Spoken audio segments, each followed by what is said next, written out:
All right, music fans, welcome. Harmless Dave here on the Harmless Dave channel, talking about real music and doing it in real time for a few real people just like you and just like me. Thanks for being here. If you want to support the channel, don't forget buy me a coffee, Patreon, YouTube memberships, and PJ Rock super chats.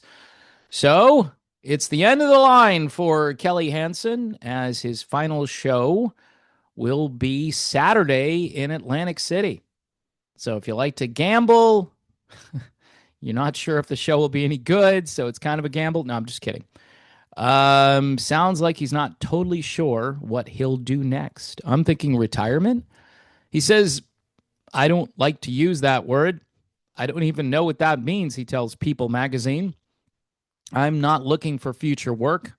He says, I'm so fortunate to be able to make that choice. Now, it wouldn't surprise me if he didn't start showing up with like John Payne and his version of Asia. They bring other people out on the road. They bring like guys who used to, like, they brought Lou Graham around a bunch of times. So Kelly could be the new Lou Graham because I think Lou is pledging to retire next year again. He's got a new album coming out too. Lou Graham has new music coming out. So I don't know. Maybe he should work with Kelly to be the foreigner. Sorry, I had to do it once. Could be the whole foreigner review. It's guys who sang in Foreigner. Anyway, he says I've been in this business nearly 50 years. I think he's only like 63 or something, right? So what? Since he was 13. He might be older than that now. I lose track of people who get to be a certain age. Then all of a sudden I find out, really? He's 70? I didn't know that. When it comes to his final show, Kelly says, I want it to be joyous, and I want it to be memorable, and I want it to be fun. I've been telling the audience that I'm taking mental snapshots because this year is different. Because the 20 years prior were the blur of being in the thick of it, he says. Now I'm poking my head out of the forest and I'm seeing the pasture ahead, and I'm not just fighting the trees every day, whatever that means. That's pretty good. I'm seeing the sun, the pasture in front of me. And while Kelly's life will change once he comes off the road, he tells People magazine he's not troubled by living a smaller life.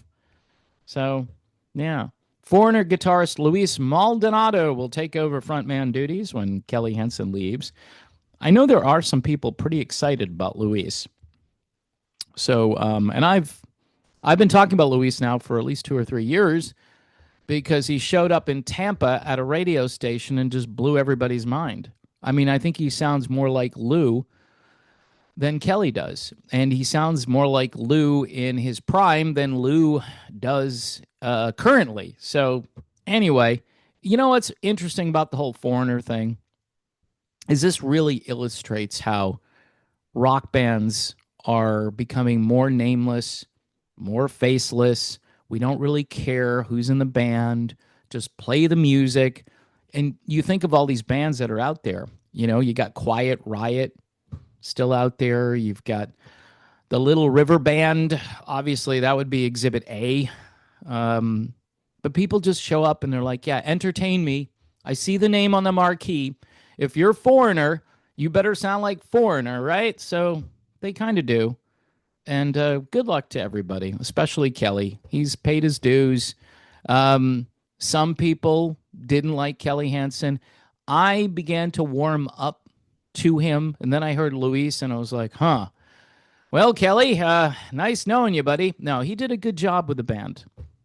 He did a good job. Lou Graham, for many years, tended to not like maybe his persona and the way he entertains the crowd. He is a good frontman, Kelly Hansen. So you'll probably see him out on the road with John Payne in like 6 months doing that Asia Foreigner Journey show with Steve Augeri and whoever else they can get out there to make it, 5 bands that aren't really 5 bands, but come and see us play this music. It just becomes a karaoke machine with the guys who were in the band at one time. And look, it's on the resume, so I can put it on the sign. I don't know. It's a little bit misleading, right? And even Foreigner, if you're just going to go see Foreigner, that's a little misleading now, but some people are okay with it.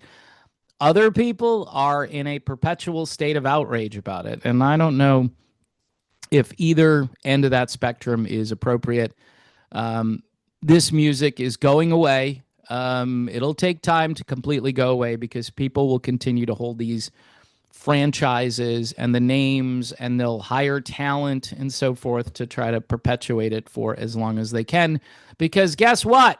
This was phase 1 or phase 2 or whatever, and there is no additional phase coming because you have no support structure for any bands that create music like this today other than your streaming platforms.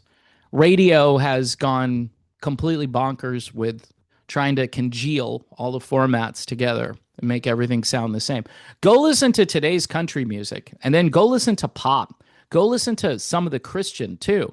It's all kind of, it's just horrible, man. Bring back guitars. Bring me I want to hear just an isolated guitar riff out there with not all that compression and junk that they do. You know, they got to put these layered keyboard sounds, probably not even real keyboards, probably generated by a computer. It's so plastic. It's not good. But Foreigner doesn't do that, okay? They go out there, they play their music, and it sounds pretty close. And good luck to Luis Maldonado. He's a good guy. All right. Adios, amigos. Thanks for watching. Don't forget, buy me a coffee. And Jesus loves you, even if you don't even love yourself. Jesus does. So there you go.